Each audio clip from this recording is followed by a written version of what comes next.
Mi nombre es Pablo Frick, soy profesor adjunto regular de la Facultad de Derecho de la Universidad de Buenos Aires y les doy la bienvenida a una nueva clase de apoyo, a una nueva guía de estudio de la materia concursos.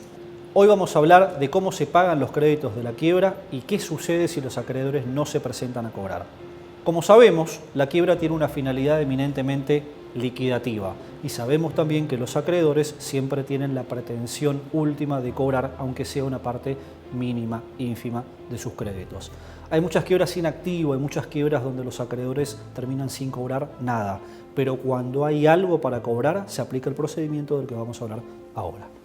Entre los artículos 218 y 224 de la ley tenemos el régimen de presentación del informe final del proyecto de distribución y de caducidad de dividendos, que es ni más ni menos aquel régimen según el cual la ley va a posibilitar que ahora sí los acreedores, después de vendido el último bien que existe hasta ese momento, puedan cobrar.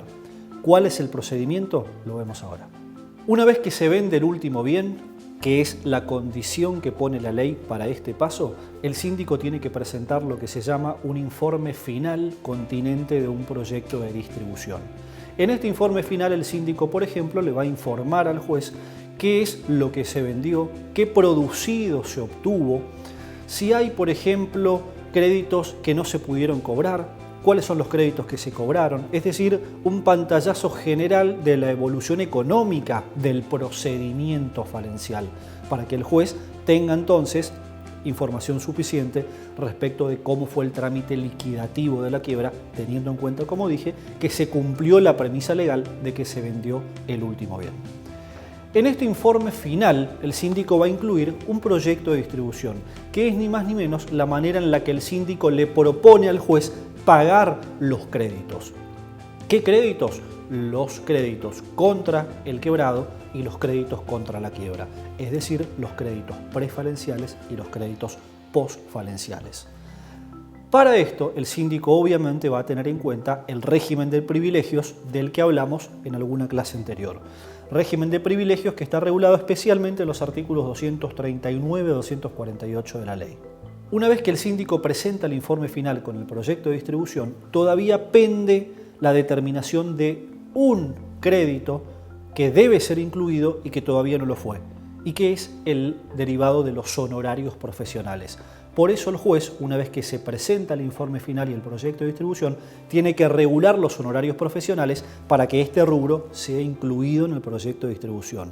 Entonces, presentado el informe final y el proyecto de distribución, el juez va a regular los honorarios. En su caso, una vez firme los honorarios, el síndico readecuará este proyecto de distribución según el monto de los honorarios, reduciendo o aumentando a prorrata el resto de los créditos incluidos en el proyecto de distribución. La ley establece también que este proyecto de distribución, que es presentado junto al informe final, tiene que hacerse conocer. ¿Y cuál es la manera en que se hace conocer? A través de la publicación de edictos. Aunque la ley no veda la posibilidad de que también pueda hacerse conocer si los gastos, la magnitud de los gastos y la cantidad de acreedores lo permite, a través de otras formas de notificación, como por ejemplo la cédula.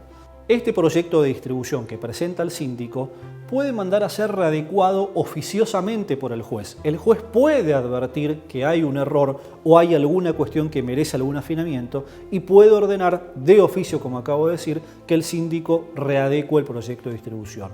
Pero el proyecto de distribución también puede ser modificado a instancia de algún interesado. Por ejemplo, algún acreedor que impugna este proyecto de distribución porque, por ejemplo, lo omitió o lo incluyó pero con un crédito sin un privilegio cuando su crédito a lo mejor lo tiene, o lo incluyó con un crédito con privilegio pero por un monto menor al que correspondía.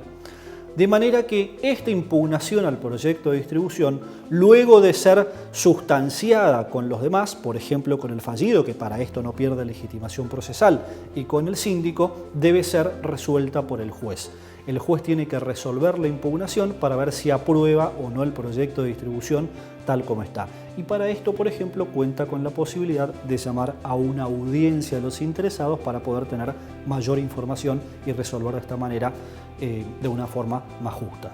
Es importante tener en cuenta que, como la condición que pone la ley para la presentación del proyecto de distribución y el informe final es la venta del último bien, puede suceder que haya incidentes en trámite, por ejemplo, incidentes de revisión o verificación tardía. En estos supuestos, el síndico no puede ignorar la existencia de estos incidentes. Entonces, en el proyecto de distribución tiene que hacer una reserva por si estos incidentes terminan favoreciendo a los acreedores. Entonces, en el proyecto de distribución va a guardar, va a reservar, va a separar algún importe por si esos acreedores luego tienen que ser incluidos en este proyecto de distribución. Una vez que el proyecto de distribución es aprobado, luego de que se presente junto con el informe final, de que se haga conocer por cédula o por edictos, de que se resuelvan las impugnaciones, de que obviamente se hayan regulado oportunamente los honorarios y que estos queden firmes, los créditos comprendidos en el proyecto de distribución van a comenzar ahora sí a pagarse. ¿Y cómo se pagan? A través de un oficio que va a librar el juez concursal al Banco de Depósitos Judiciales. Esto es, al banco que el propio juez designó como depositario de los fondos de la quiebra según las previsiones del artículo 183. El juez entonces mandará un oficio al banco diciéndole con nombre y apellido y monto cuánto este banco tiene que pagarle a cada acreedor. Cada acreedor entonces, sea laboral, sea representante del Estado, de una gran empresa, se presentará con los poderes suficientes, con la identificación, con DNI o con el documento que sea, ante la sucursal del banco, dirá que va a cobrar ese dividendo concursal, que es el nombre que recibe la moneda de quiebra que cobra cada acreedor. El banco lo chequeará con la planilla, con el oficio que mandó el juzgado y le pagará. No obstante, la ley permite como alternativa que haya una transferencia interbancaria, pero en este caso aclara que los costos van a estar a cargo del acreedor. Tengamos en cuenta que dije hoy que podían existir reservas, por ejemplo, para incidentes en trámite. Puede suceder entonces que algunos incidentes en trámite terminen siendo adversos al pretenso acreedor. Entonces, el dinero que se había reservado en el proyecto de distribución pasa a estar disponible, porque el acreedor a favor de quien se habían reservado los fondos ya no tiene derecho a percibirlos. Entonces, respecto de estos fondos, se va a practicar una distribución complementaria, dice la ley. Es decir, una nueva distribución donde se van a distribuir, valga la redundancia, aquellos fondos que no fueron utilizados porque constituían reservas que se tornaron innecesarias o porque, hay que tener en cuenta también esto, ingresaron nuevos fondos en la quiebra. ¿Por qué podrían ingresar nuevos fondos en la quiebra? Por la venta de nuevos bienes que fueron hallados con posterioridad a la presentación del informe final y el proyecto de distribución, o por ejemplo por fondos obtenidos de una acción concursal de responsabilidad que prosperó o de una acción de ineficacia concursal, por ejemplo. Es decir, que el hecho de que se presente el informe final y el proyecto de distribución no implica que la quiebra concluye. Todavía existe la posibilidad de que haya otros fondos para repartir. Llegados a este punto, entonces, tenemos que tener en cuenta que es una carga del acreedor presentarse a cobrar. No es una obligación. La obligación es exigible, la carga no es exigible. A lo sumo acarrea la pérdida de un derecho. Entonces, el acreedor puede presentarse a cobrar y si no quiere, no. Por supuesto, podemos presumir que si se presentó a verificar, tiene la intención de cobrar y lo hará. Pero tampoco podemos ignorar que a veces entre la verificación de un crédito y el reparto de los fondos pueden pasar muchos meses o hasta años. Entonces el acreedor pudo perder interés, pudo perder conexión con la quiebra, pudo haberse muerto como muchas veces pasa. Entonces lamentablemente hay muchos acreedores que no se presentan a cobrar, sobre todo en quiebras muy viejas. ¿Hay quiebras muy viejas? Sí, las hay. Lamentablemente hay muchas quiebras en esta situación y lamentablemente hay muchos acreedores que no se presentan a cobrar, pese a que seguramente si hubieran conocido el devenir de la quiebra o no hubieran perdido contacto con ella, lo hubieran hecho. Para esto está el artículo 224 de la ley, que establece un plazo de caducidad para el cobro del dividendo concursal, que como dije es la moneda de quiebra. Así como en el concurso preventivo el acreedor percibe una cuota concordataria del acuerdo homologado, en la quiebra percibe un dividendo concursal.